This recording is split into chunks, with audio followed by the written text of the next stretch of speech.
Hi, guys. It's our last one tonight. I know. I can't believe it. It's already almost Thanksgiving. It's craziness. Alrighty, welcome back to Rasha Christi Community Night, where we provide a space for sharing doubts, asking questions, and generally turning the church dynamic on its head by inviting the audience to scrutinize the speaker as well as their content, openly and in real time in front of everyone else, as opposed to sitting quietly and feeling that perhaps your concerns about the reliability of the Bible, whether or not God even exists in the first place, or could it really be true that Christ actually conquered death? These things being what folks often imagine are types of concerns that are unwelcome in church. But there's nothing that could be further from the truth. Not only are they welcome, but they're expected. You see, if you're actually paying attention and you're really listening to the claims that this book makes, the Bible, the rational response to the scriptures, is something along the lines of, now hold on a minute here. Because what this book claims is that not only that it accurately reflects the reality you and I face every single day, but it also claims to be the exclusive answer to our reality. And what that exclusivity means is that ultimately, it doesn't matter how sincere your belief in an alternative is. If this book is actually true, and if our belief is not couched in what is written here, then the conclusion is that our belief, in spite of our sincerity, is sincerely wrong. And the God that Christianity teaches is aware that that's a tall order.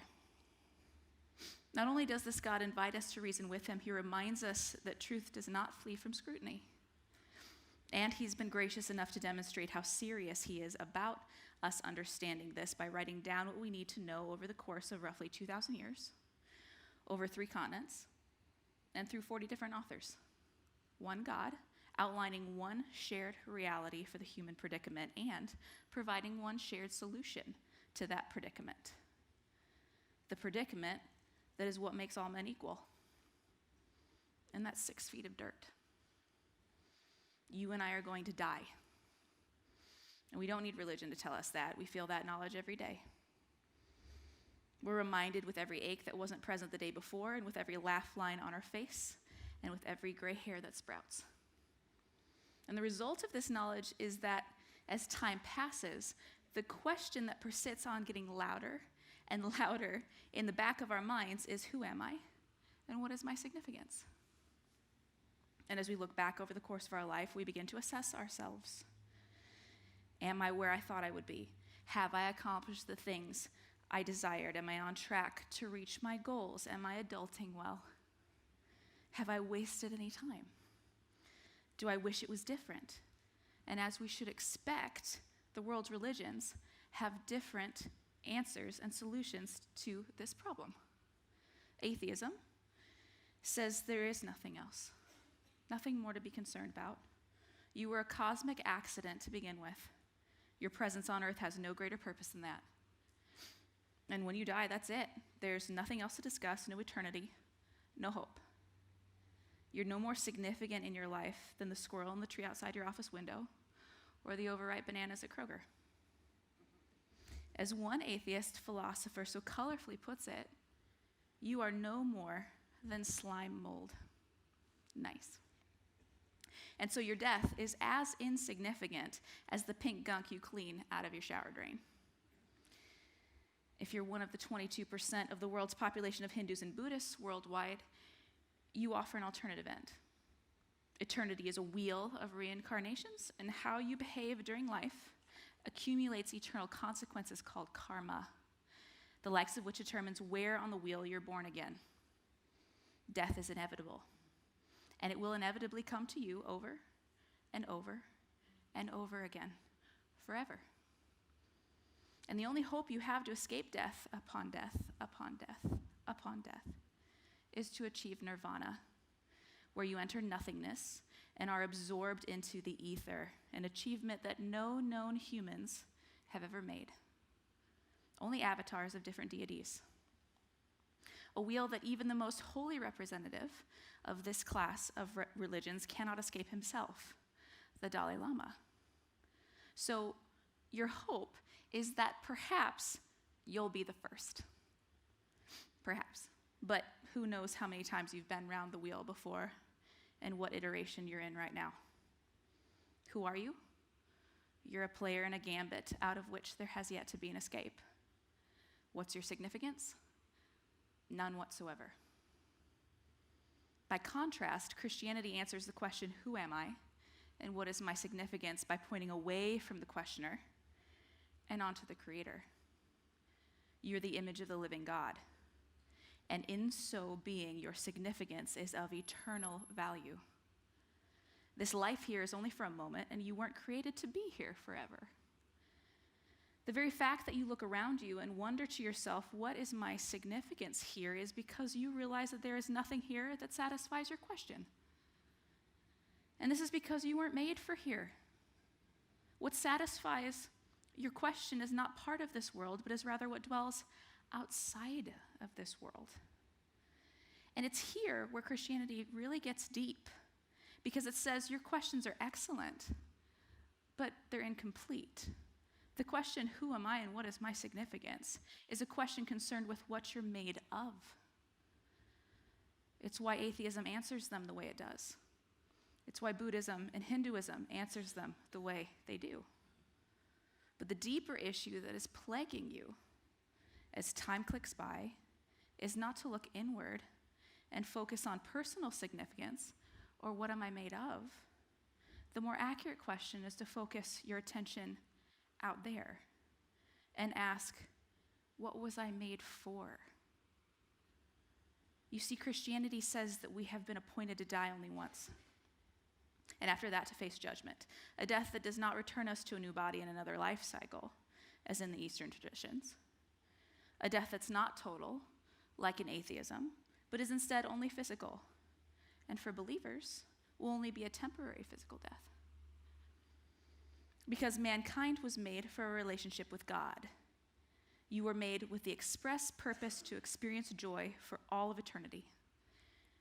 You were made for and by love. Capital L, love. Not the carnal, materialistic, superficial, cheap substitute we try to pass off as love. True love.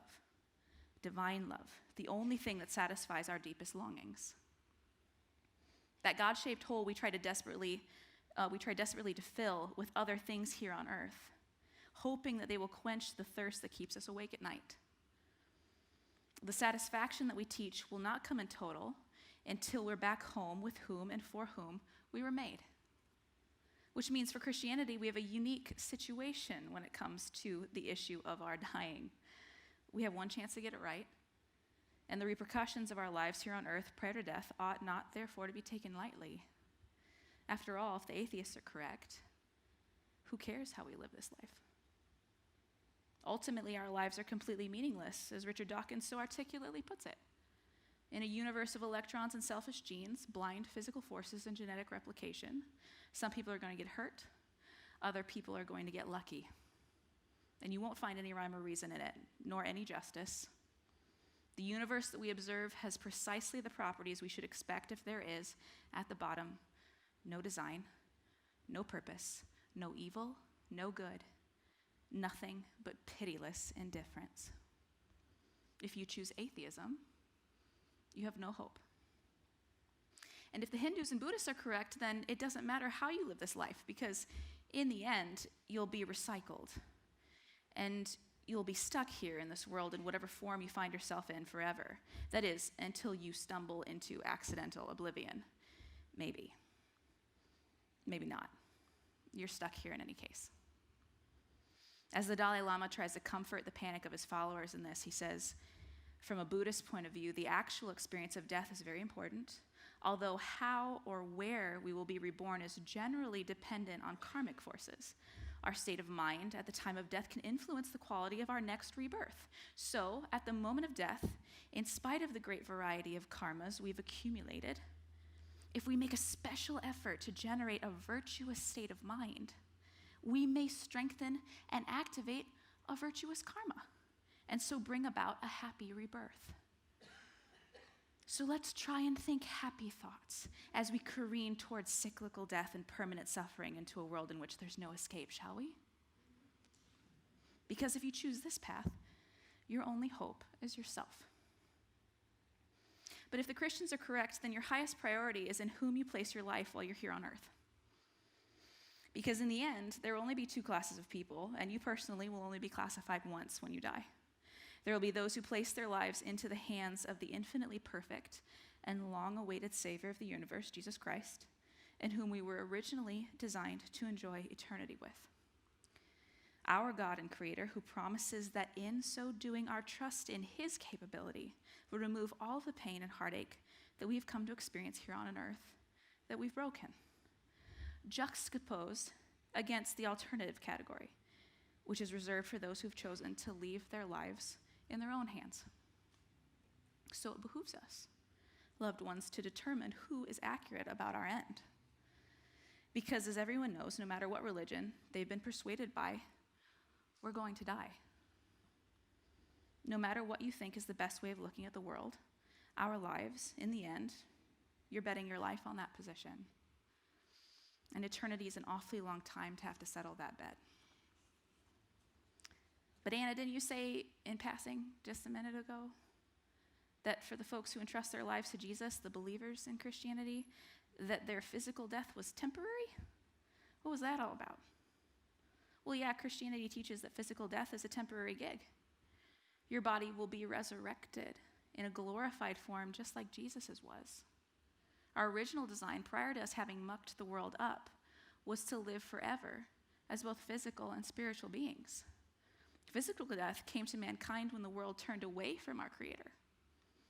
Death is not part of our design. Physical death is a punitive consequence of sin. The reason why, for example, in general, human beings are so unnerved by death is because we recognize in our heart of hearts that it is foreign to our design. And the pressing anxieties we experience as time slips away is due to our knowledge that there exists an eternal soul. The part of us that lives on in eternity when our experience therein is contingent upon whether or not God stepped in and carried us where we could not carry ourselves. And the great comfort that the God of the Christians offers to the world is not hopelessness or happy thoughts. It's resurrection. You'll be freed from the suffering and injustice and pain of this world. You will be freed to step into an eternity of unfathomable joy. And not only that, but when you welcome God's offer into your life to reorient your heart back toward Him, the suffering and pain we experience while we're waiting to get called home suddenly turns into an even more intense focus on what's to come. You know that feeling? That wonderful anticipatory excitement? The conscious dwelling on a subject that relieves us of our immediate circumstances and onto something better that is to come. And as it turns out in Christianity, you see that when you aim at heaven, you end up getting the earth thrown in. When Christ enters your heart and turns it the right way around, He indwells you with the love for which we were designed. In so doing, what He does is turn you and your work days into Sabbath rest. The very food you consume becomes a sacrament. Your home begins turning into a temple dedicated to His word. The earth that you experience while you're here, in spite of the pain and in spite of the suffering, becomes the constant reminder of the heaven to come. As C.S. Lewis put it, to every soul, God will look like its first love because He is its first love. Your place in heaven will seem to be made for you and you alone because you were made for it. Made for it stitch by stitch as a glove is made for a hand. The fact that our heart yearns for something earth cannot supply is our evidence that heaven must be our home. And as he points out elsewhere, if you read history, you'll find that the Christians who did the most for the present world were precisely those who thought the most of the next. Why? Because of the evidence that Jesus Christ gave, that He really is the answer to the predicament. Because after Christ died, he was physically resurrected. Think through this with me. It doesn't matter if you're already a Christian or if you're somehow someone who's only considering Christianity. You're sensible people. You're more than capable of following this line of reasoning. If everything we have been studying this semester up until this point is true, that Jesus actually fulfills every aspect of what needs to be present in order for him to be capable of taking upon himself the sin of the world, that he was a real person, or that he was a real person documented by Christian and non-Christian historians alike, and that his death was the final and permanent sacrifice for the redemption of mankind, then it follows that a physical resurrection must occur. Why?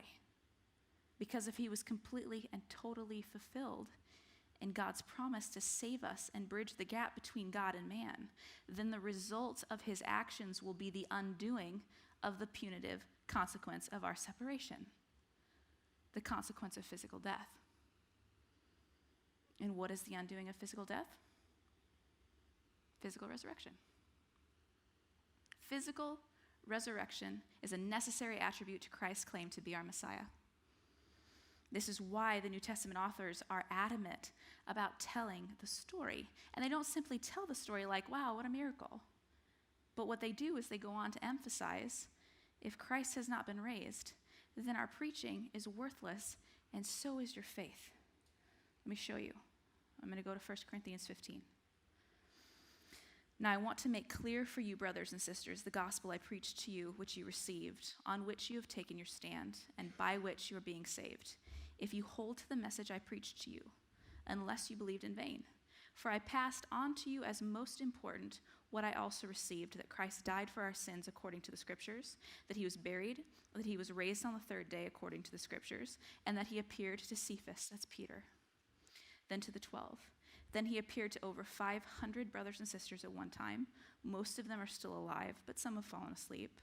Then he appeared to James, then to all the apostles. Last of all, as to one born at the wrong time, he also appeared to me. Now, if Christ is proclaimed as raised from the dead, how can some of you say there is no resurrection of the dead? If there is no resurrection of the dead, then not even Christ has been raised. And if Christ has not been raised, then our proclamation is in vain, and so is your faith. Moreover, if we're found to be false witnesses about God, we are found to be false witnesses about God because we have testified wrongly about God, and he raised up Christ, whom he did not raise up, if in fact the dead are not raised. For if the dead are not raised, not even Christ has been raised. And if Christ has not been raised, your faith is worthless. You're still in your sin. Those then who have fallen asleep in Christ have also perished. If we have put our hope in Christ for this life only, we should be pitied more than anyone. But as it is, Christ has been raised from the dead, the firstfruits of those who have fallen asleep. For since death came through a man, the resurrection of the dead also comes through a man. For just as in Adam all die, so also in Christ all will be made alive. The word of the Lord. No Anglicans in here? Just checking. Just checking. You're supposed to say thanks be to God if you're an Anglican. Sorry, just checking. Jesus' physical resurrection is the proof we have that he was telling the truth about redeeming us. Up until that point, the evidence that he gave that he was the real deal was through miracles. He made the claim that he was God in flesh, and then he would demonstrate that this was true by giving evidence of abilities to perform tasks that only God had the power to perform. Things like calming storms, walking on water, and resurrecting others. But it wasn't until his own physical resurrection that we received the evidence that he had solved our predicament permanently, that he had vanquished death itself. Only then did we receive our evidence that he had actually accomplished what he had set out to do. This is why the death and resurrection of Jesus is considered the quintessential point of Christian theology. Without it, we're not saved. Without it, there is no Christianity, there is no hope, and you are completely wasting your time spending Sunday nights with me. But Anna, there are other religions that talk about Jesus Christ positively and even include him in some of their teachings. Islam, for example, points this out regularly. Hinduism readily teaches that Jesus was an avatar of Krishna. And we even have video footage of the Dalai Lama himself blessing a t-shirt that says Jesus loves you. Well, yeah, you're right about that. But my Hindu and Buddhist friends believe that Christ died but did not resurrect. And my Muslim friends believe he neither died nor resurrected. But Christianity teaches that Christ both died and resurrected from the dead. And those three scenarios cannot all simultaneously be true. Which means now that we've dealt with the theological necessity of the details of the Christ story, we have to move on into the historical details of why this evidence is so compelling to those who first encounter this in the modern era.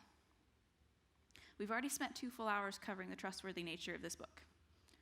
So I'm not going to go back over that right now. Okay, we talked about its internal purity and the miraculous way in which this book comes together from a critical scholarship perspective. Remember that if you need to review this material, everything is available for you to do that for free. And we have every intention of repeating it for those who missed it the first time. But what's so incredible about the resurrection story, which we're covering tonight, is that it's not only the internal evidence of this text, what we find about the resurrection here, but it's also what happens in the historical world outside of the testimony of the eyewitnesses found in the scriptures. Because as it turns out, major changes occurred in the Roman Empire immediately following the death of Jesus of Nazareth. So let's step out of the Bible and check out history. This is the Nazareth inscription. It dates to the time of Tiberius Caesar and Claudius, the emperors reigning at the very beginning of Christianity, both through Jesus' life, death, and resurrection, as well as into the book of Acts, prior to the reign of Nero. The reason it's so interesting is because it's an imperial edict translated from Latin into Koine Greek, the language used to write the New Testament. And it seems that the emperor felt compelled to do this because a clarification needed to be made regarding Roman laws against grave robbing. Up until this point in history, there apparently didn't need to be any clarifications made because grave robbers were concerned with the valuables buried with the dead. If you were caught in possession of a dead person's grave goods, you were in serious trouble. But as this edict clarifies further, anyone found having moved, destroyed, or extracted a body from their grave was to suffer capital punishment for having violated the edict. Here's what it says. Edict of Caesar. It is my decision concerning graves and tombs, whoever has made them for the religious observances of parents or children or household members, that these remain undisturbed forever. But if anyone legally charges that another person has destroyed or has in any manner extracted those who have been buried, or has moved with wicked intent those who have been buried to other places, committing a crime against them, or has moved sepulchre ceiling stones, against such a person, I order that a judicial tribunal be created, just as is done concerning the gods and human religious observances. Even more so will it be obligatory to treat with honor those who have been entombed. You are absolutely not to allow anyone to move those who have been entombed, but if someone does, I wish that violator to suffer capital punishment under the title of tomb breaker. A new law. It would seem that something had occurred at some point during the first half of the first century that would require Roman law to be altered to include punishment for those responsible for once occupied but now empty tombs. And it's no small happenstance because there were perfectly capable governors overseeing the different parts of the Roman Empire. But this edict comes straight from the emperor himself and translated into a language he usually didn't issue edicts in. I wonder what all the hullabaloo's about. Moving on to a man named Yosef ben Mattiyahu, who was the head of the Jewish forces in Galilee during the first Jewish uprising against Rome, led by Emperor Vespasian. After a 6-week siege, he surrendered himself in the year 67 CE in return for being granted Roman citizenship for his defection. He proceeded to become court historian of Jewish history, documenting the war and the incidents leading up to the uprisings that caused the siege of Jerusalem and the destruction of the temple. He also took on a Roman name that appears on both of his most important works, The Jewish War and The Antiquities of the Jews. And that name is Titus Flavius Josephus. What is important for you to remember here is that Josephus remained staunchly Jewish and in effect an enemy of early Christianity his entire life. Yet, here's what's documented in Book 18, Chapter 3.3 of the Antiquities of the Jews. Incidentally, even the enemies of Christianity, contemporary with the disciples themselves, were aware of what was happening. About this time there lived Jesus, a wise man, if indeed one ought to call him a man. For he was one who performed surprising deeds and was a teacher of such people as accept the truth gladly. He won over many Jews and many of the Greeks. He was the Christ. And when, upon the accusation of the principal men among us, Pilate had condemned him to a cross, those who had first come to love him did not cease. He appeared to them, spending a third day restored to life, for the prophets of God had foretold these things and 1,000 other marvels about him. And the tribe of the Christians, so called after him, has still to this day not disappeared. Moving on yet again to a Roman historian this time, a senator by the name of Gaius Cornelius Tacitus, another contemporary of Jesus' disciples, whose principal task was to document the history of the emperors, in particular the reign of Nero, the emperor responsible for having beheaded the Apostle Paul and crucifying Peter upside down. In Book 15, Chapter 4 of Tacitus's Annals, he pauses for 6 pages to cover the Great Fire of Rome, which was responsible for having burned most of the city in 64 CE. And it is in this section that we find this passage. Consequently, to get rid of the report, Nero fastened the guilt and inflicted the most exquisite torture on a class hated for their abominations, called Christians by the populace. Christus, from whom the name had its origin, suffered the extreme penalty during the reign of Tiberius at the hands of one of our procurators, Pontius Pilatus. And a most mischievous superstition, thus checked for the moment, again broke out not only in Judea, the first source of the evil, but even in Rome, where all things hideous and shameful from every part of the world find their center and become popular. Accordingly, an arrest was first made of all who pleaded guilty. Then, upon their information, an immense multitude was convicted, not so much of the crime of firing the city as of hatred against mankind. Mockery of every sort was added to their deaths. Covered with the skins of beasts, they were torn by dogs and perished, or were nailed to crosses, or were doomed to the flames and burnt, to serve as a nightly illumination when daylight had expired. Nero offered his gardens for the spectacle and was exhibiting a show in the circus while he mingled with the people in the dress of a charioteer or stood aloft on a car. Hence, even for criminals who deserved extreme and exemplary punishment, there arose a feeling of compassion, for it was not, as it seemed, for the public good, but to glut one man's cruelty that they were being destroyed. We've covered archaeology, Jewish, Roman, now let's do Greek, right? Because if that's not enough, we need to take a look at Lucian, whose work regularly satirized public figures within the Roman Empire, especially the ones that he didn't care for. He writes about one popular philosopher, Proteus, who was a contemporary of the Apostle John and spent much of his youth among the Christian community in Palestine. And although Lucian openly opposed Christianity himself, he writes this in order to explain the people to which he was referring in his book. The Christians, you know, worship a man to this day, the distinguished personage who introduced their novel rights and was crucified on that account. You see, these misguided creatures start with the general conviction that they are immortal for all time, which explains the contempt of death and voluntary self-devotion, which are so common among them. And then it was impressed on them by their original lawgiver that they're all brothers from the moment that they're converted and deny the gods of Greece and worship the crucified sage and live after his laws. All this they take quite on faith, with the result that they despise all worldly goods alike, regarding them merely as common property.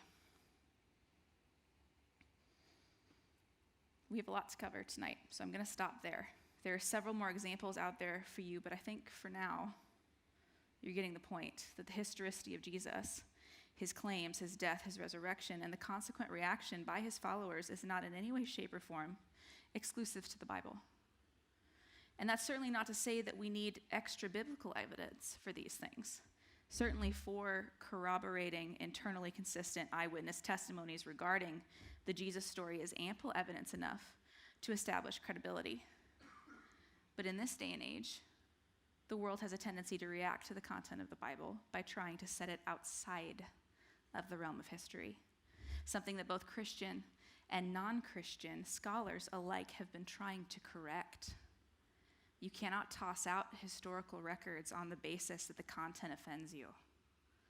For example, atheist New Testament scholar Gerd Ludemann admits, he used to be a professor at Vanderbilt for a minute, it may be taken as historically certain that Peter and the disciples had experiences after Jesus' death in which Jesus appeared to them as the risen Christ. This is an atheist. Historians across the board employ a number of common sense principles in determining the strength of a testimony. These include testimony attested to by multiple independent witnesses is usually considered stronger than the testimony of one witness. We have 7 separate historical eyewitnesses to the resurrection of Christ who physically wrote down the result of their experiences. If you count the hundreds of other eyewitnesses that are documented in the Bible who were later tortured and murdered over the fact that they would not deny their testimony in the years immediately following the resurrection, that number becomes innumerable. Between the reigns of Nero and Diocletian, Eusebius documents that these numbers ran into the 4,000 range, but that he couldn't be certain that it wasn't higher. Another example, affirmation by a neutral or hostile source is usually considered stronger than affirmation from a friendly source, since bias in favor of the person or position is absent. And as I've just demonstrated, we have several enemies of Christianity documenting these things as historical fact. Not only that, but the testimonies in here also document that the Sanhedrin's response, the guys who were responsible for crucifying Jesus, their response was immediate to the empty tomb, and they didn't deny it, something that could be easily disproven if it wasn't the case. But rather, they began teaching that the reason there was an empty tomb must be because the body had been stolen, in spite of the fact that Pilate placed an armed guard at Jesus' tomb, guards who faced the death penalty for falling asleep at their post. And then he publicly sealed it to keep that very thing from happening. Notice what they do. They assume an empty tomb as a problem that they have to solve, meaning they had an empty tomb as a problem they had to solve. Another example. People usually don't make up details regarding a story that would tend to weaken their position. The eyewitness testimony to the events that transpired agree that the individuals to first discover that the tomb was empty were all women. At this point in history, the testimony of women was considered non-credible by the simple virtue of the fact that there was a female espousing it.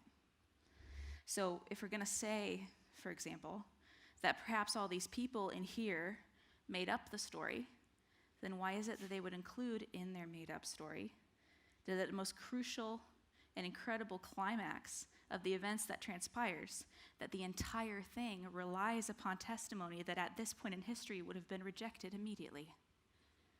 Why not say Peter was there first, if you're going to lie, or James, Jesus' brother?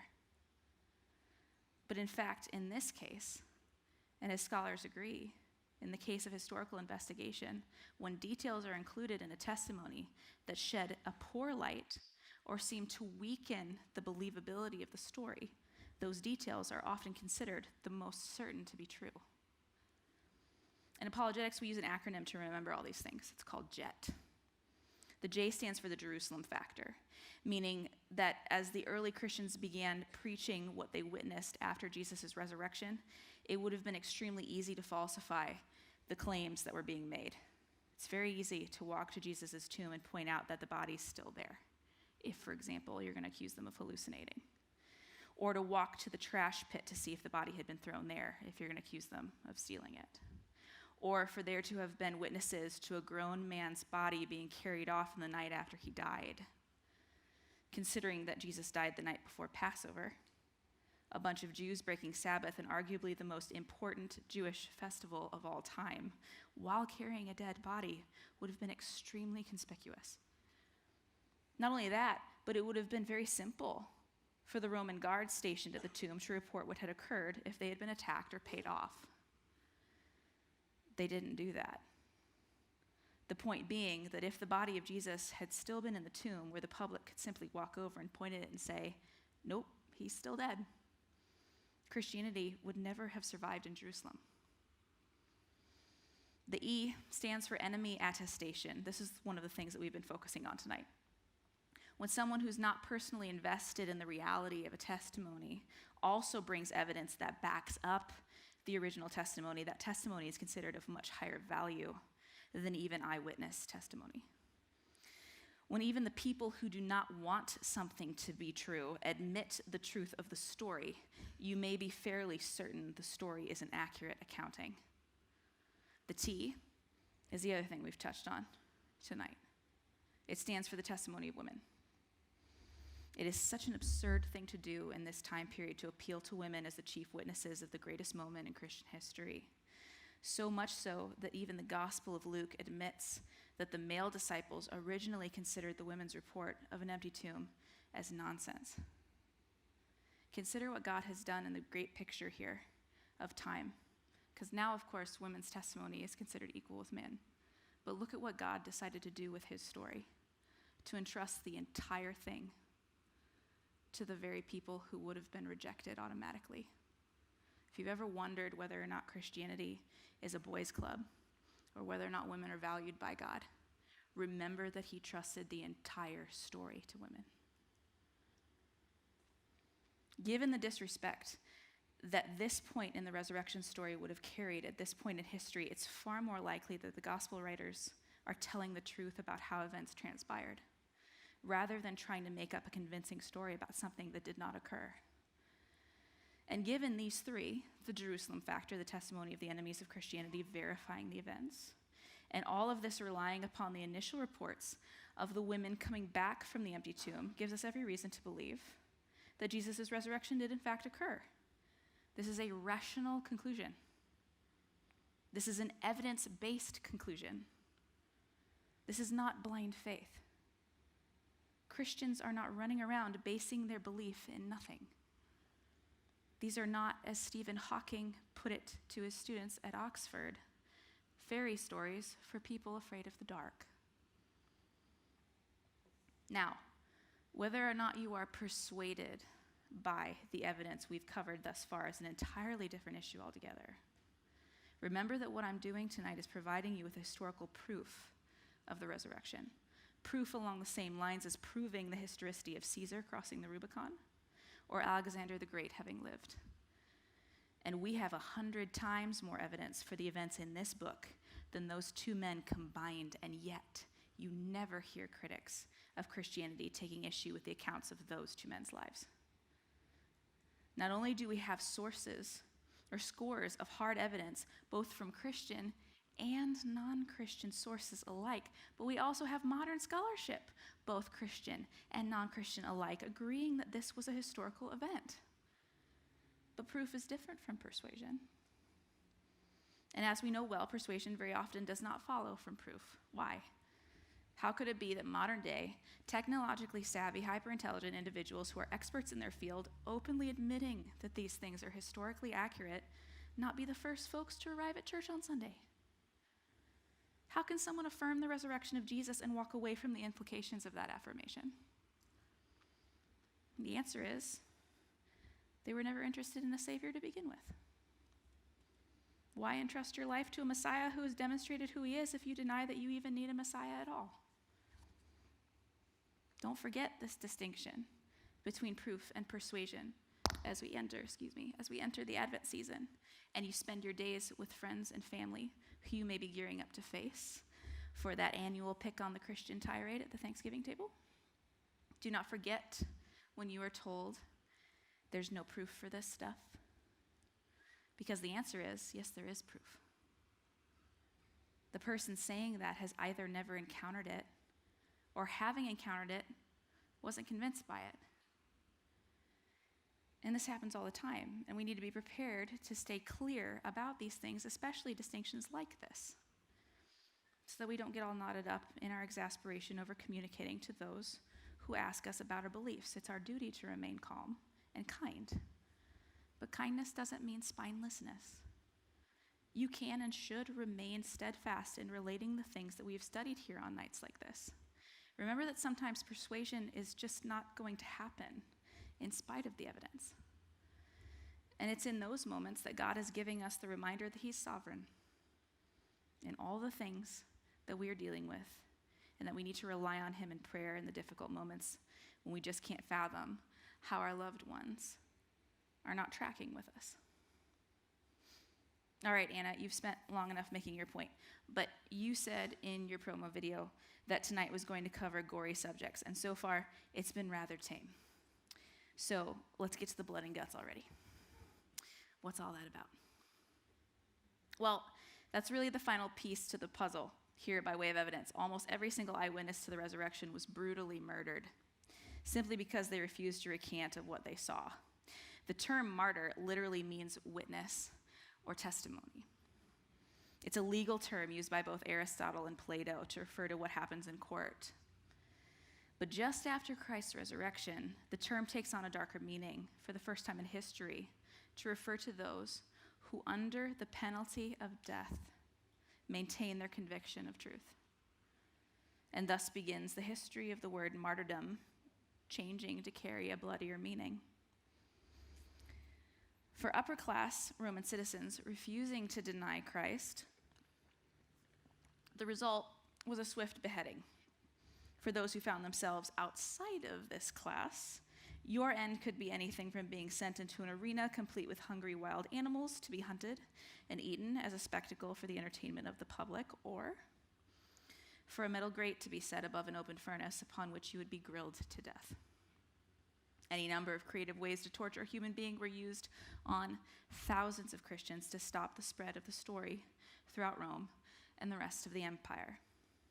As we saw earlier, Nero would impale Christians on stakes. He set them alight and used them as the torches needed to light his dinner parties. Of course, stoning and crucifixion were still used for mass executions, but if your executioner was feeling particularly motivated, you could be scourged and then deep fried to death in a basin of hot oil instead. There are accounts of bludgeoning and being thrown off of buildings. The Apostle Simon was placed in a box and sawed in half vertically. And there's even the account of Bartholomew being flayed to death. Apparently, he maintained consciousness until all of his skin had been removed in strips before finally expiring. And all of this happening to people who received no financial gain for their testimony, no increase in power or prestige, no personal or familial accrual whatsoever. All not only willing to die, but also going through the torture and consequent death over the story of one man who claimed to be God, who rose again. Christianity is a rational set of beliefs based upon philosophy, history, science, and logic. It's not, nor has it ever been, a God of the gaps sort of faith, in spite of the fact that sometimes misguided individuals present it that way. There are differing ways to explain real occurrences like empty tombs and dead people not staying dead. And if you will permit just a minute, I'm going to use my mentor's example to illustrate this. Imagine you walk into my house and observe a kettle boiling on my stove. And you ask me the question, why is the kettle whistling? The historical explanation is that previously a kettle was purchased, filled with water, set on a burner, and the burner was turned on. The scientific explanation is that when molecules of water are heated, they become agitated, moving rapidly to and fro, and the result of which is an exponential increase in pressure, resulting in the conversion of liquid to steam, which causes the valve on the kettle to whistle as it's been designed to relieve the pressure due to boiling. But the actual explanation for why the kettle is whistling is because I know it's cold outside, and I love you, and I'm making you a cup of tea. And it's the same at the level of the universe. God is not merely what we plug into history or science or philosophy when we don't know how else to explain things. God is the reason there are any types of explanations at all. And in this overwhelming care and love for his children, he has entered time in the person of Jesus Christ for the purpose of uniting all of our explanations for our reality in one moment of proof. Historically, there existed a man who was documented to have begun the largest religious movement that the world has ever known. The eyewitnesses to what occurred testified at the point of death that their testimony was true. Scientifically, our test subject, Jesus, was observed. The question was then asked, could he really be God, as he says he is? A hypothesis was then formed that if he is telling the truth, then he should be able to demonstrate the characteristics of God, for example, miracles. That predicted demonstration was repeated consistently over time, the result of which was the conclusion of a new hypothesis by his observers that he was in fact the Messiah that was promised. That's the scientific method. But the actual explanation for all of this is that God knows you're lost. He loves you more than you could ever fathom. And so he has made for you a way to come home. It is not now, nor has it ever been, that Christianity is a fairy story for people afraid of the dark. Christianity is the truth we tell people who have made up fairy stories to avoid the light. That's it. We've come to the end of our studies this year. Let's do one last round of Q&A.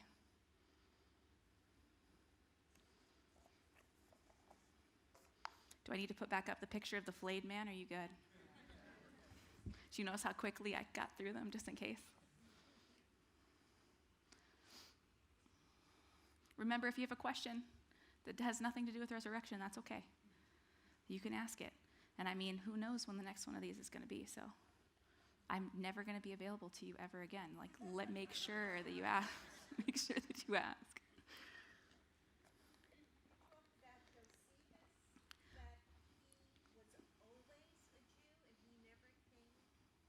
He never became a Christian. But his quote up there said he was the Christ. Right? Proof is different than persuasion. That's what I'm saying. And that's one of the big discussions about Josephus, is if you're willing to admit that, then how are you not a Christian? And the only thing I can say is they don't want him. He wasn't what they thought he was going to be.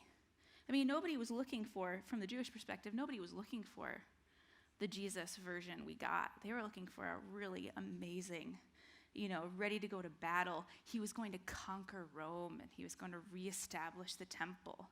Not our Jesus, that the temple is the temple of his body, and that's what he was going to destroy and raise up. So I think perhaps there was some hard feelings. Thank you. I have read Josephus before, and I'm over here. Yes. Yes. Hello. So I've read him before, and in his accounts of Christianity, he mentioned John the Baptist way more than Jesus Christ. Yes. And so why is that the case?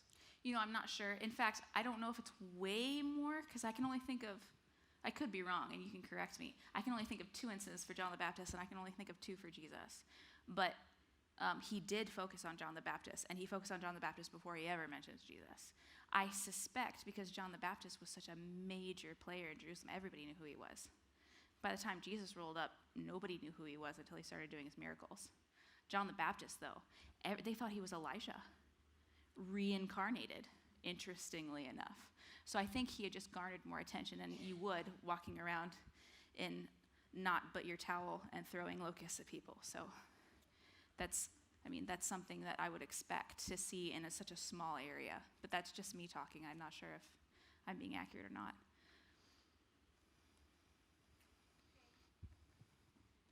These people were tortured so bad. Yeah. For believing in Jesus. Yes.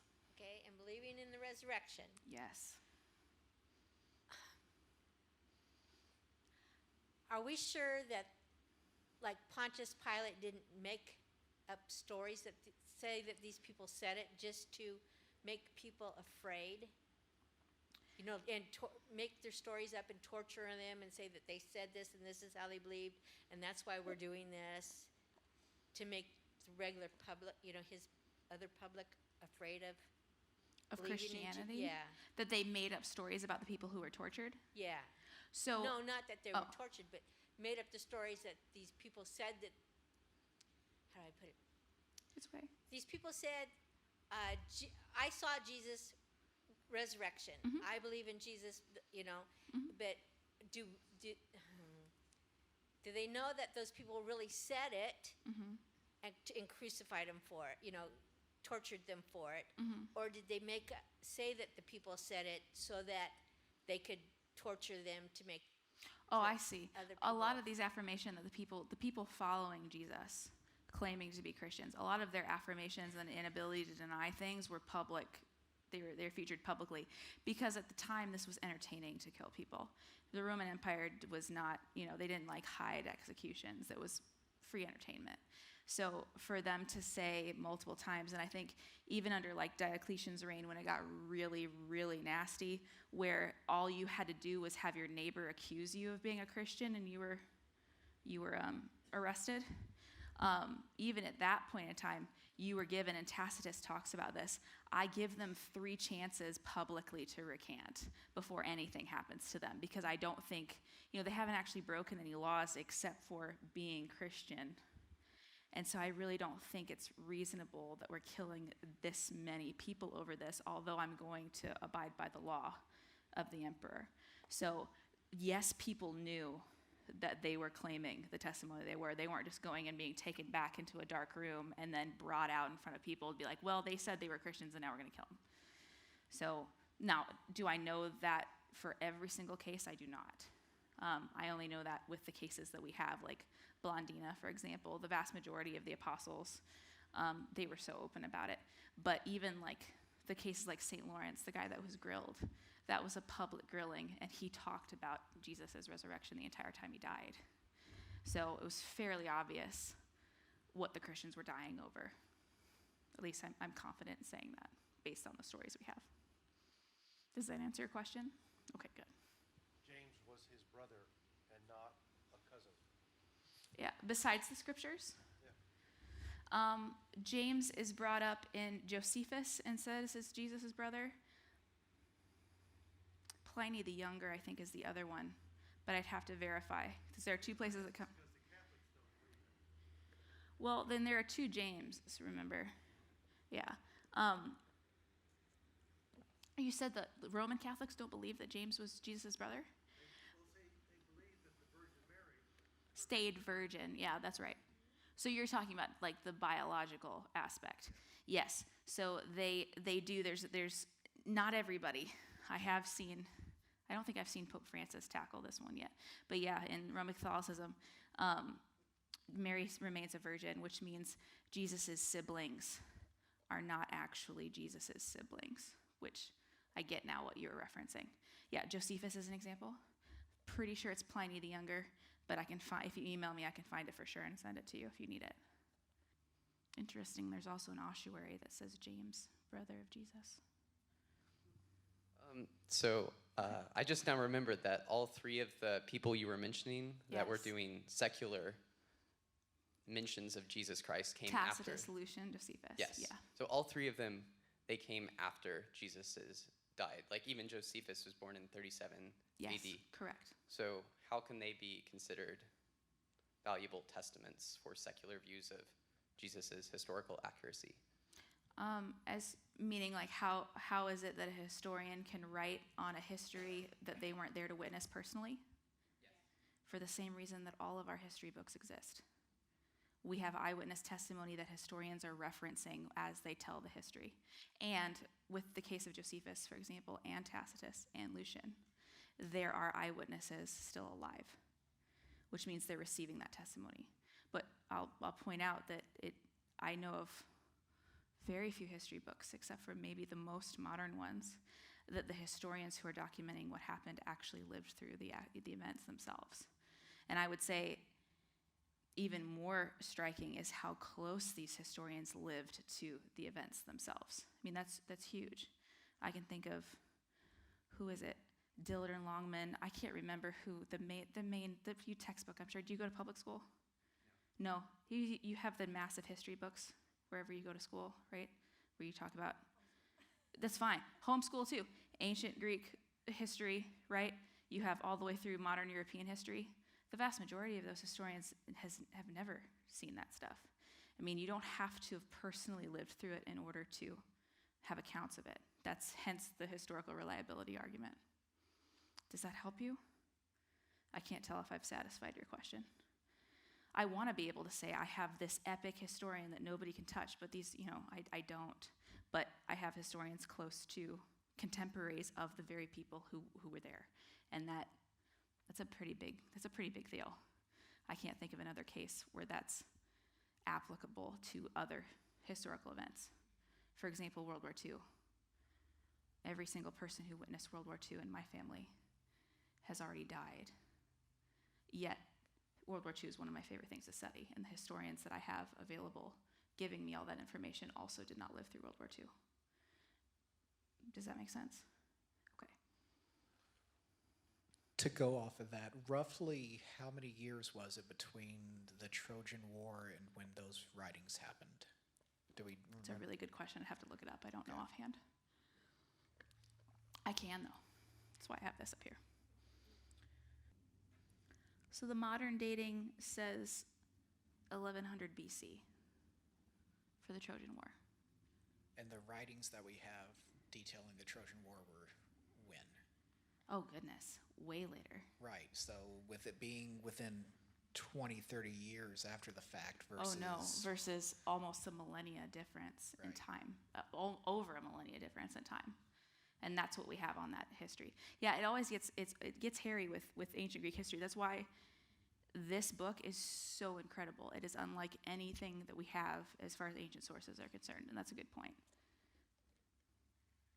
And do you think we'll ever have to get to that point again where we'll be tortured like that because we say we're Christians? We already are. It's happened at every era in history. We're not here in the Americas. Well, I shouldn't say Americas. We're not here in America yet. But yeah, beheadings, crucifixions, these are happening on a daily basis elsewhere in the world. We're just lucky. I hope it never happens here. Do I suspect it will? Yeah, I do.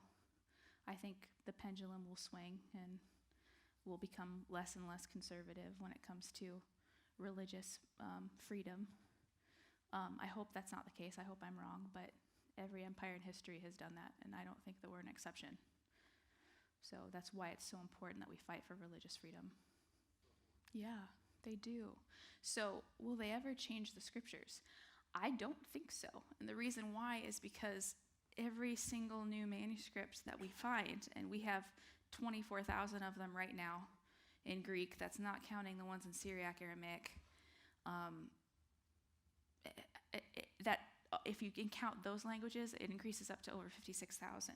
And then you're right, we're finding more and more and more, especially in communist nations or previously communist nations.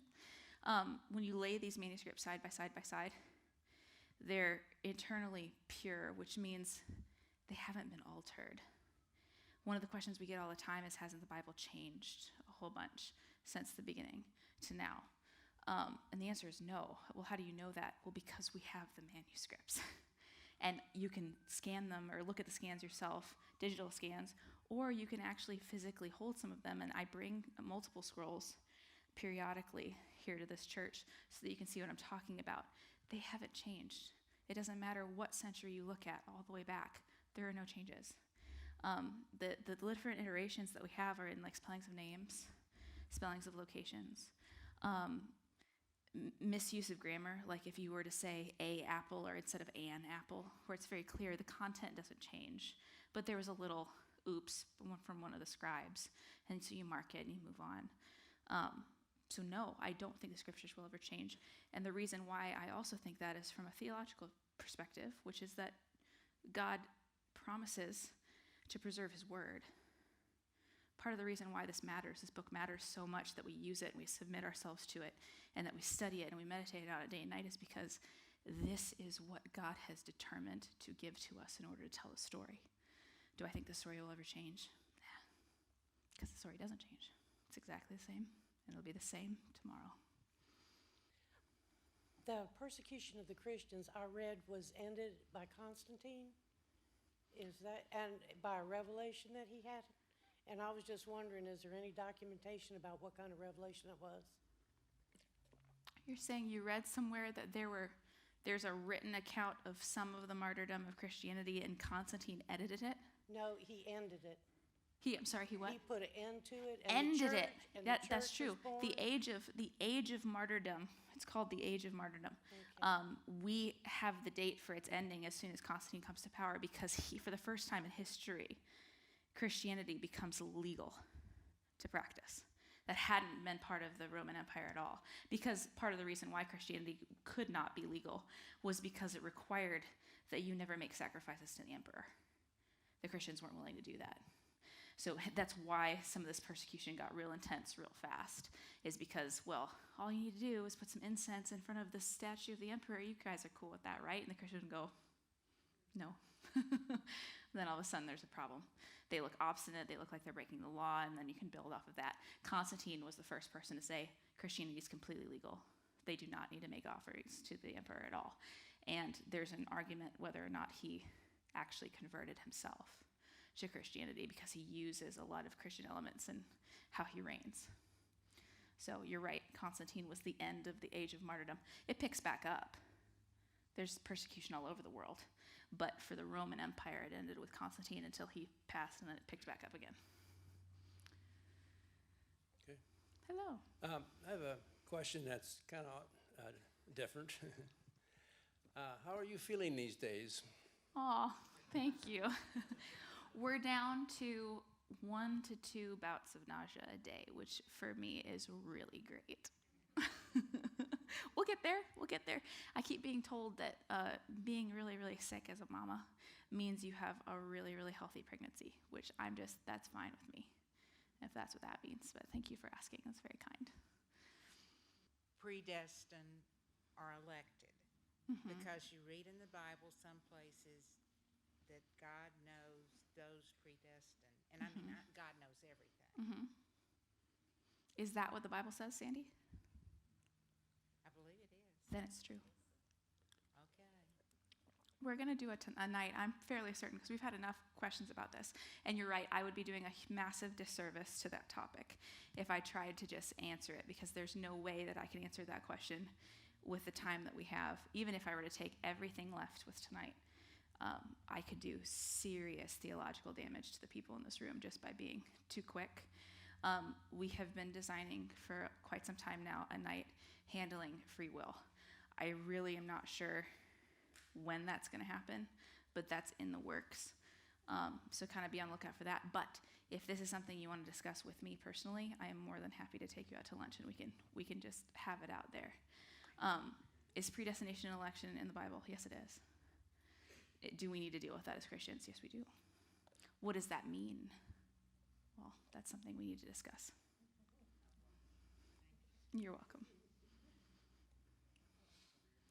Yeah. When I was reading Mark, Luke, and John, Matthew, those books, I saw that there were 4 different accounts of the resurrection. Mm-hmm. In the case of, there were varying numbers of women that saw Jesus resurrected, Yep. as well as whether or not there were angels and how many angels there were, whether or not they were singing, etc. Yep.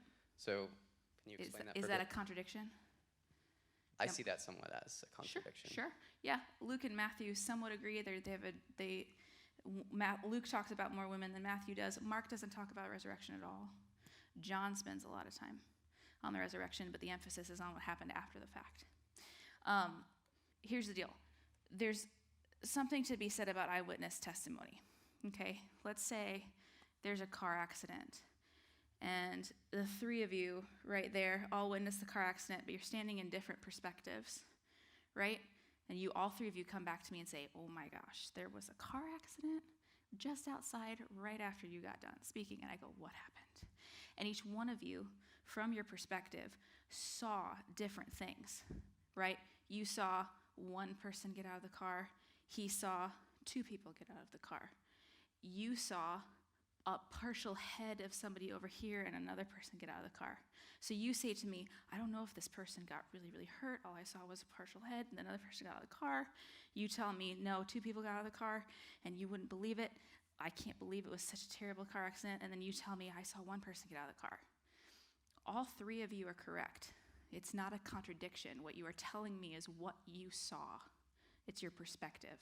A contradiction would occur if you tell me 1 person got out of the car and you tell me only 2 people got out of the car and you tell me I think it was just 1.5 and the other one's wrong. That's a contradiction. But when Luke talks about his perspective versus Matthew's perspective versus John's perspective, and they're telling you, this is my emphasis over here, this is my emphasis over here, Luke is going to talk about the biological Greek aspects. Because he's speaking to a Greek audience, he's going to tell them the details that matter to Greeks. Matthew's talking to a Jewish audience. He's going to downplay the role of the women because he doesn't need to talk about them. He's going to talk about the girl or the guys that they went and reported to more. And then you get to John, and he's going to focus on the divinity aspects, which means he's going to leave out all the superfluous details because that's not the purpose of him telling the story. It's not a contradiction. It's 3 separate eyewitness testimonies. Does that make sense? They all have the same conclusion. But they never say things like, Mary Magdalene was there in one, and then another one says Mary Magdalene was not there. That's a contradiction. That never occurs. For this, and one of the questions we get regularly, for example, is like the beginning of Luke, his genealogy is different for Jesus than the beginning of Matthew. His genealogy is different for Jesus. Isn't that a contradiction? Well, no. Why? Because Luke's genealogy he gives is the biological genealogy of Jesus, traced through Mary. It's a different genealogy. Matthew cares about a Jewish audience because that's who he's talking to, so he gives the legal lineage of Jesus through Joseph. Does that make sense? That's why they're different. It matters the context of who's talking to who, where, when, and why. And if one group excludes the possibility of the other group, that's a contradiction. But if that exclusion never happens, all we're getting is different viewpoints of the same event. I guess I have a follow-up. Great. You're my favorite person tonight. Go for it. Since it came from the women's perspective, and then they reported this back to the writers, Matthew, Mark, Luke, and John, in that case, since they were saying the number of angels and how many women were there, wouldn't that still be an issue because it's not from the point of vantage point, it's more from, they're getting the point of view from these women. Yeah. So it's a little bit different from the analogy priorly given. Matthew, Mark, Luke, and John are not all in the same location getting the same report from the women. They're getting varying reports from the women as they come back. Because remember, the primary people that get the report first are Peter. And I think John, the son of Zebedee, I think is the first one. These are people that didn't even write a gospel, right? Matthew, Mark, Luke, and John, in spite of them being eyewitness testimonies to the risen Jesus, were not eyewitnesses to an empty tomb. Nobody was there. They're hearing about this event after the fact and writing down what happened, right? Have you ever thought about that? Nobody was physically at the tomb when the tomb burst open and here comes Jesus. They weren't there. They're home. So we're automatically getting reports from the first people that arrived on the scene after the fact. And Matthew, Mark, Luke, and John were not hanging out in the house together, waiting for the women to come back and they all received the same report. That's not what happened at all. They're receiving differing reports from differing people that may not have been the women at all. It may have been Peter that told the story. You understand? Okay. We don't know. I don't know who told him. Yes. I hear you saying, if I'm correct, is there's a corroboration between all of those. It's just like a police officer that goes to a crime scene and there's multiple witnesses. We separate the witnesses immediately Right. to get a different version, to get what they saw, what they, how they viewed Exactly. things. Then we take all of those witnesses' information, pull it together to get hopefully a factual set of circumstances according to the events that actually happen. Each one may be a little different because of like what he was saying, Right. their vantage point. They saw something from a little different angle that might say something a little bit different than the other person. And I'm going to use maybe a bad analogy, but look at your football replays. Yeah. Look at how many times they look at the different angles to what may have happened. And I Right. think this is what we see in the Bible, where these writers have taken, and Right. put down what they heard at the time from those witnesses, and then we look at it, like you were saying, laying all this out. It goes in order, and it Right. fits. Right. And that's the important thing. It fits. Right. It doesn't. There's not a totally different over here versus a totally different over here. Right. It's very close, but again, it's from a different perspective. Exactly. And the corroboration is what matters, because when you think about it, if you were going to make this story up, wouldn't you get everybody together and have everybody get their story straight? You see what I'm saying? These are real people telling you what they experienced. There's going to be differences because they're just telling you the truth about what happened to them and what they believed and who they saw, and here's who I was with, and here's what they told me. What would be fishy is if we got all of these books together and it was just perfect all the way across, no differentiations, right? Because the story is getting made up. But in our case, it's not getting made up. Does that answer your question? I can't tell. You're really good at the stone face, just making sure. To write the accounting of it. Right. And if we had major contradictions, we would have to start questioning the inspiration part. That's part of the reason why that's such a crucial element to the scriptures. Because that's a big claim to say that God is the ultimate author of this entire thing. Contradictions would be a huge deal. We don't have any. That's even more of an emphasis on how truthful it is.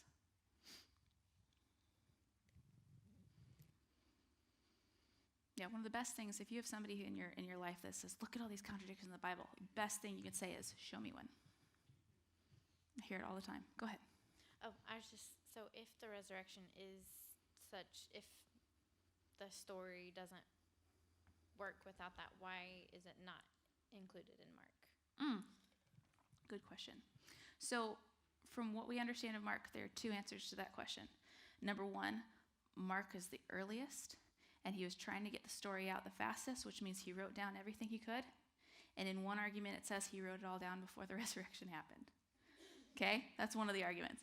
Another one says that Mark is the reason why Mark has that really weird detail. It's the only place anywhere in the Bible when Jesus gets arrested and he says, and there was this boy and he got his cloak torn off of him and he takes off running in the Garden of Gethsemane. It's real weird.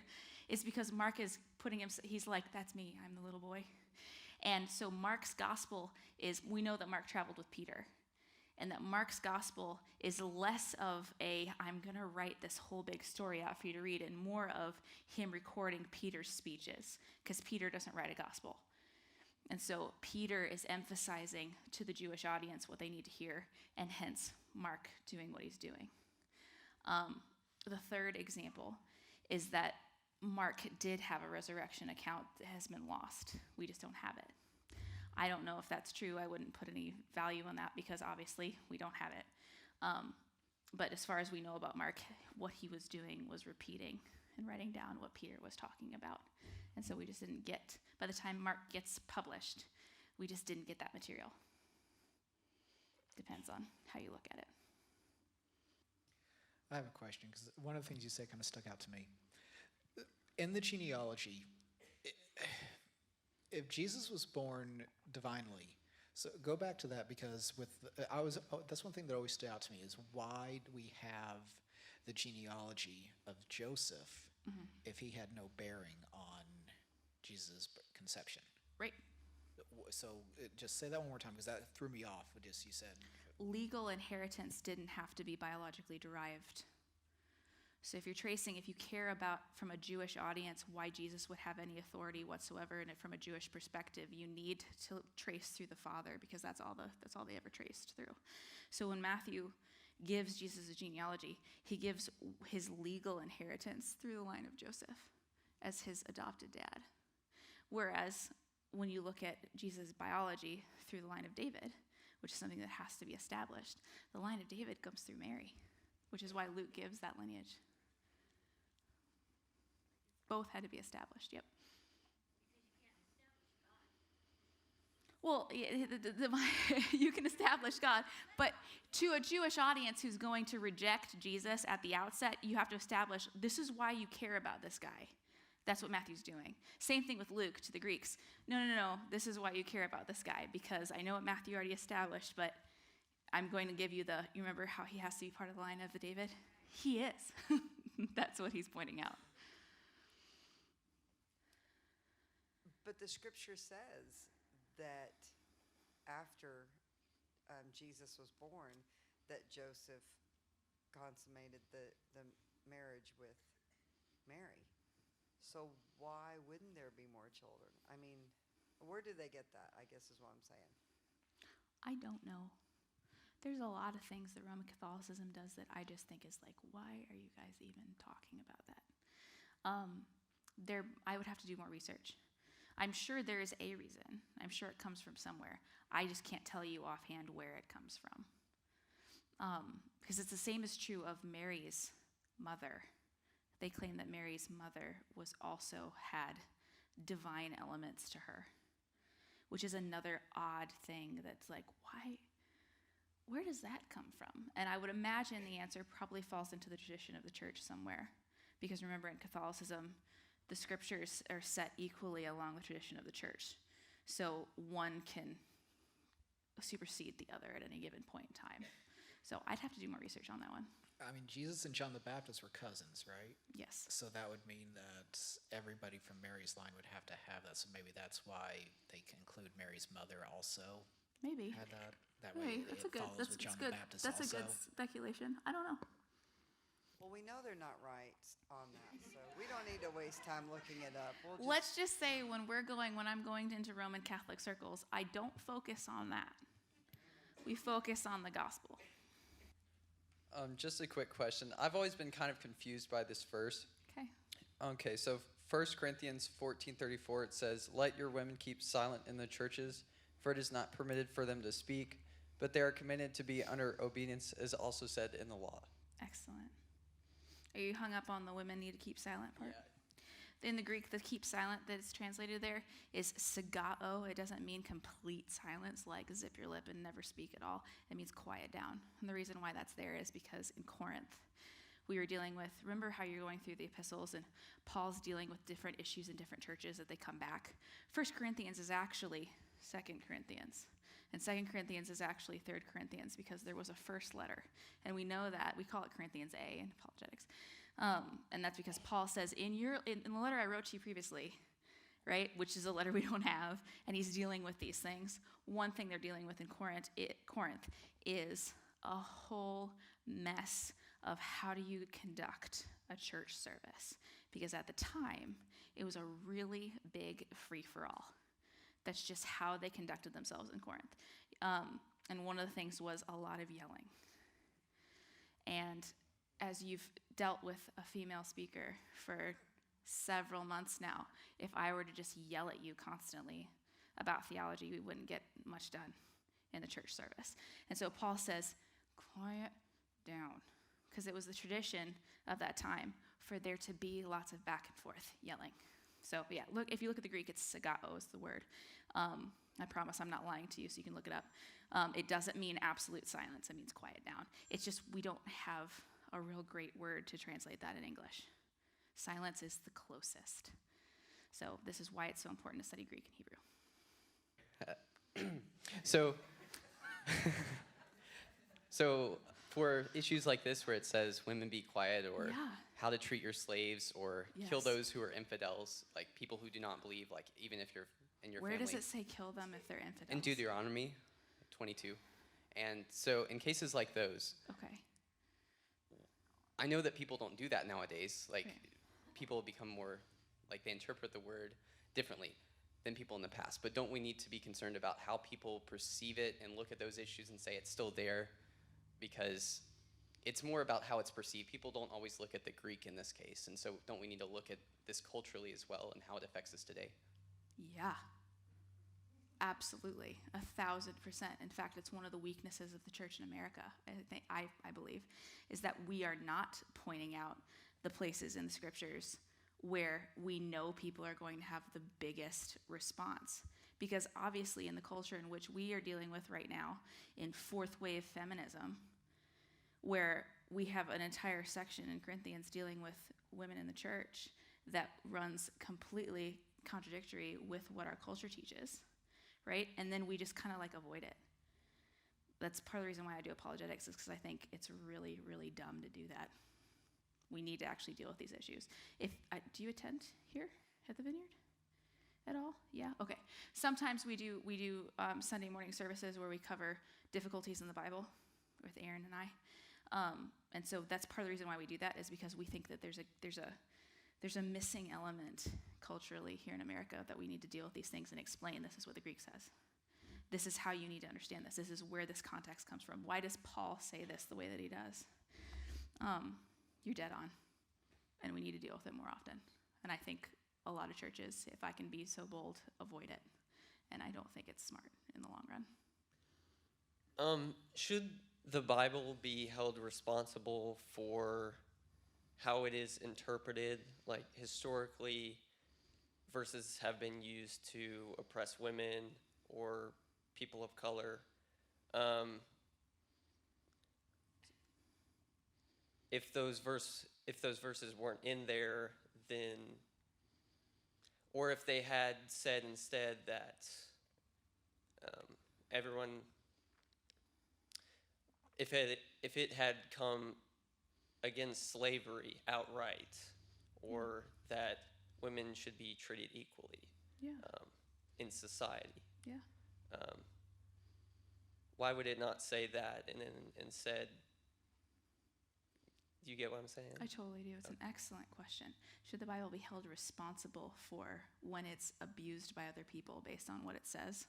Is that what I'm getting from you? When it could have handled this in a way that perhaps makes it easier for us nowadays? That kind of feel? Yeah, the answer is no. And I mean that in the kindest way possible. The scriptures speak for themselves, right? And there's a whole, but I do this with my students periodically. It's been a while since I did it, where I go through the scriptures and I start pulling things out of context regularly, and I put together a whole presentation that's completely heretical. And I use only scripture to do it. And the reason I do that is because it can be done, and it is done, and it's done regularly. And it's our duty to be able to tell what the context is, to be able to study the scriptures, to read them in their original languages if we need to. That's our responsibility. This is the most important thing we could ever do with our life ever.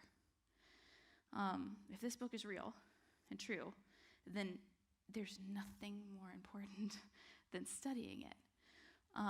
So do we hold the scriptures specifically accountable for how they're abused by other people? No, we hold the people who are abusing them accountable. For example, slavery. It's brought up regularly that the Civil War, both sides used the scriptures to justify their position on slavery.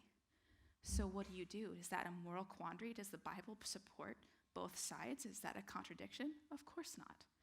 There are only a couple verses that could be taken out of context to be able to support slavery in the scriptures, and it's very easily disproven, versus being something about the freedoms and the intrinsic value of human beings and how you could never enslave them in that way. On top of that, the slavery that's talked about in here is bond servitude. It's not anywhere near the slavery that happened in the early 1800s and late 1700s that William Wilberforce fought against. And with a very minor study of the scriptures, we know that. But people used them to justify what they did. So what's the answer? The answer is study your scriptures. We're sensible human beings. When someone comes to you and says the Bible teaches this, it takes 2 seconds to verify that that's the case. It's our responsibility to do it. At least that's where I stand on the issue. My husband was watching me struggle with nausea. He was like, "This is why the wives take care of the babies." Because, I mean, I would just be like, "Look, give me a whiskey, I'm done." Like, I'm not dealing with this. Anyway, that's not to do too much humor for your question, which was an excellent question. Is that a satisfying answer for you, or are you just not a huge fan? It's okay if you're not a fan. I get it, because there are places, especially with the women in ministry issue, which is my primary research topic for what will be my PhD. I focus in 1st and 2nd Timothy and Titus, because it's something that's close to my heart and something I don't think has been dealt with well in the big debate in the church, where I would like for there to be more clarity that there isn't. But the thing is, every single one of my questions can be answered with what's in here. And I wonder if it isn't the case that God knew what he was doing with that. And that perhaps the people that come after us, if he had been that way with the scriptures, in the case of women and slavery and the things that you've brought up, wouldn't be able to point at the scriptures in what they deal with and go, "See, we can take this out of context in that way, and it's very clear." Because remember, God cares about all the people that come after us as well, and I don't know what they're going to do. So I think we need to trust what's there. But again, this is something that can be demonstrated over time. That was an excellent question to end on. We are actually over time. Thank you for the honor of your attention. I look forward to whenever I get to see you again. Please be safe.